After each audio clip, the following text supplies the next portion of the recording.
तिवारी जी। आप क्या दबाव बनाएंगे? एक स्लोगन है, अपना काम बनता, भाड़ में जाए जनता। इनका यही एक स्लोगन है, यही एक लक्ष्य, यही एक टारगेट है। ये आपदा पैदा करते हैं, आपदा अगर हो जाती है तो उसको बड़ा करते हैं और उसमें से अवसर ढूंढ लेते हैं अपने लिए। हमने देखा तमाम चीजें हैं, कोयला नहीं है, कोयला नहीं है, कोयला खत्म हो गया और देश की सारी संपदा अपना जा करके ऑस्ट्रेलिया से कोयला करके वहां से महंगे दरों पर कोयला ला करके उनका काम उसमें बन गया। अभी हमने देखा हवाई जहाज के पायलट नहीं, हवाई जहाज बहुत गड़बड़ है और पूरा देश में और पूरी दुनिया में हाहाकार मचा करके रख दिया और वो भी आपको सारी चीजें दिखाई पड़ रही हैं। ऐसे ही इनकी जितनी भी चीजें आप उठा करके देखिए, ये हल्ला मचाते हैं होकर के, तो यह भी एक तरीके का ये धंधेबाजों की पूरी टीम है, पूरी गोल है, पूरी गैंग है। उनको जनतंत्र से मतलब नहीं है, आम आदमी से उनको मतलब नहीं है। अब प्रदूषण बड़ा हो गया, प्रदूषण बहुत हो गया, बहुत खराब है और उसके चलते जिनको जहां से बिजनेस ये ले सकते हैं, अपना जहां से धंधा करते हो, और ये पूरी की पूरी पॉलिसी, पूरी की पूरी चीज इनकी ये भी वही है कि ऑटोमोबाइल इंडस्ट्री को और खास करके कार को, और उसमें भी गरीब जो उसके उपभोक्ता हैं, ये मध्यवर्गीय उपभोक्ता हैं, ये उनको टारगेट किए हुए हैं और इनका वही है कि आपकी गाड़ी अपना खत्म हो जाएगी, नष्ट हो जाएगी, वहां से इनको पैसा उगाही करना है और मोटी रकम हमको कहां से कैसे में फुटकर 2 रुपया 4 रुपया, अब उसका कोई मतलब नहीं है। मोटी रकम हमको कहां से मिल गया, आप अपना मिल करके और जनता को भट्टी में अपना महंगाई की भट्टी में, अपना प्रदूषण की भट्टी में उनको झोंक देना है। इसमें आप कहां से क्या माहौल बनाएंगे, कौन जन चेतना जागृत करेंगे? ऐसी कौन सी चेतना है जो नहीं जागृत है, जिसको ये लोग नहीं जानते हैं? सवाल यह है कि जब तक सत्ता पर आप कब्जा नहीं कर लोगे, इनको सत्ता से आप चुप नहीं करोगे, सत्ता से बाहर नहीं हटाओगे, और इनको सत्ता से बाहर हटाने का फिलहाल तो कोई उपक्रम नहीं दिखाई पड़ रहा, क्योंकि जनतांत्रिक माध्यम से, जनतांत्रिक विधाओं के सब पर इन्होंने कब्जा करके सब मैनेज कर चुके हैं। ये अब तो इनको कैसे हटा सकते हैं, अब ये भी शायद अपना संपूर्ण जनता को सोचना पड़ेगा। लेकिन फिलहाल तो इनका यह है कि जनता जाए भाड़ में,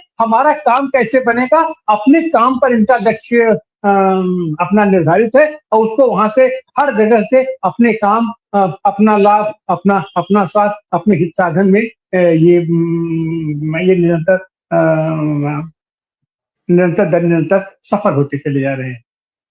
मिश्रा जी कुछ बोलना चाहते हैं? मैं केवल इतना ऐड करना चाहता हूं कि इसमें ऑटोमोबाइल इंडस्ट्री तो है ही है, इसके साथ में ये बैंकिंग इंडस्ट्री इसके अंदर है। क्योंकि जो है, आपको देखा होगा सबके पास फोन आते होंगे, आपको गाड़ी चाहिए क्या, है ना, हम तो इतने सस्ते के अंदर दिलाएंगे और ये कराएंगे। तो ये पूरा का पूरा इसमें है, क्योंकि बैंकों के पास में इतना पैसा पड़ा हुआ है कि उनके लिए को भी अपना रोटेशन चाहिए, उनको भी उसका पैसा ब्याज है, वो इसके अंदर इन्वॉल्व है, बहुत सारे फैक्टर्स हैं। जी डॉक्टर सतीश।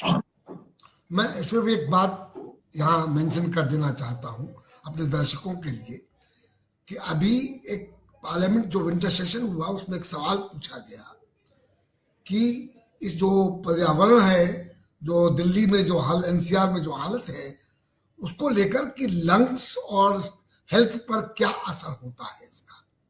हमारे मंत्री जी का जवाब चौंकाने वाला था कि ऐसे कोई साइंटिफिक स्टडी नहीं है जो ये सिद्ध करती हो कि इसकी कोई को रिलेशनशिप है। मैं ये आप दर्शकों को बताना चाहता हूं कि इसमें रिलेशनशिप स्टैब्लिश हो चुकी है, पर हमारे मंत्री, हमारे सरकार के मंत्री इसको नकारते हैं। इस बात का भी संज्ञान लिया जाना चाहिए।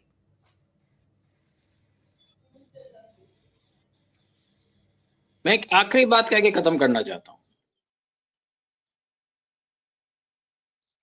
नोएडा में, या छोटी सी बात, नोएडा में बहुत ज्यादा पोल्यूशन हो गया, पर हम ये सोचते नहीं है दिल्ली के आसपास और दिल्ली को किस तरह से अनप्लान्ड तरीके से बढ़ाया जा रहा है। दिल्ली में जेवर में किसी एयरपोर्ट की जरूरत नहीं थी, वो आगरा में बन सकता था, वहां जरूरत है। आपने जबरदस्ती दिल्ली में बना दिया क्योंकि आपको एक उस रीजन के एक पार्टी के राजनेता को उनको ऑब्लाइज करना था, औरों को भी करना था। और आज दिल्ली, आप यहां से चले जाइए अलीगढ़ तक, उस वहां के जो कंस्ट्रक्शन वगैरह हो रहा है उसकी वजह से धूल ही धूल भरी पड़ी है। इंडस्ट्री वहां बनने वाले हैं, दिल्ली और पॉल्यूटेड होगी, उसके बारे में किसी को चिंता नहीं है, पर नजर गाड़ी पे है। क्यों? क्योंकि गाड़ी लोगों को रोजगार देती है और गाड़ी का रोजगार देना सबको खटक रहा है, क्योंकि इस पूरे क्षेत्र में कोई पब्लिक ट्रांसपोर्ट नहीं है। मेट्रो बना दिया है, आपको मेरठ मेट्रो खाली जाती है क्योंकि उसकी जरूरत नहीं थी वहां, और बाकी मेट्रो जो है लीनियरली कनेक्ट करती है, पर मेट्रो से उतर के जब आप जाएंगे आपको कुछ नहीं मिलता है। तीन सारी चीजों पर कब्जा करना है, और इसलिए जनता जितनी परेशान होगी इनकी आमदनी उतनी बढ़ेगी, गाड़ियां जितनी जाएगी इनकी आमदनी उतनी बढ़ेगी, और इसलिए गाड़ियों को टारगेट किया था। और गाड़ियों के पोल्यूशन के बारे में आज नहीं, अब 100 साल के पुराने अखबार देख लीजिए, कलकत्ते के, बॉम्बे के, दिल्ली के, कहीं के, तब जो घोड़े गाड़ियां चलती थी या बैलगाड़ियां चलती थी उससे भी पॉल्यूशन होता था। तो सड़क पे कुछ तो पॉल्यूशन होगा ही, वो हमें मान के चलना पड़ेगा, उस हिसाब से मानक बनाने पड़ेंगे।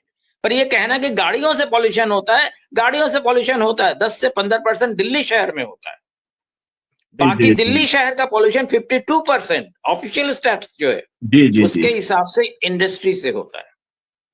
जी धन्यवाद।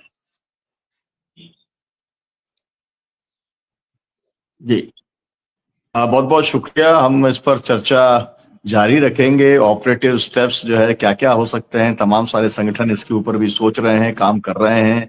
पार्टियां लेकिन आंदोलन के लिए तैयार नहीं है, वो कैसे तैयार हों ये भी एक बहुत बड़ा एजेंडा है, इसके ऊपर भी हम लोग बातचीत करेंगे। आपका बहुत बहुत शुक्रिया उमाकांत लखेरा जी, प्रोफेसर शिवाजी सरकार जी, डॉक्टर सतीश मिश्रा जी और डॉक्टर अनंत प्रकाश तिवारी जी। शुक्रिया, धन्यवाद। और दर्शकों से अपील से शेयर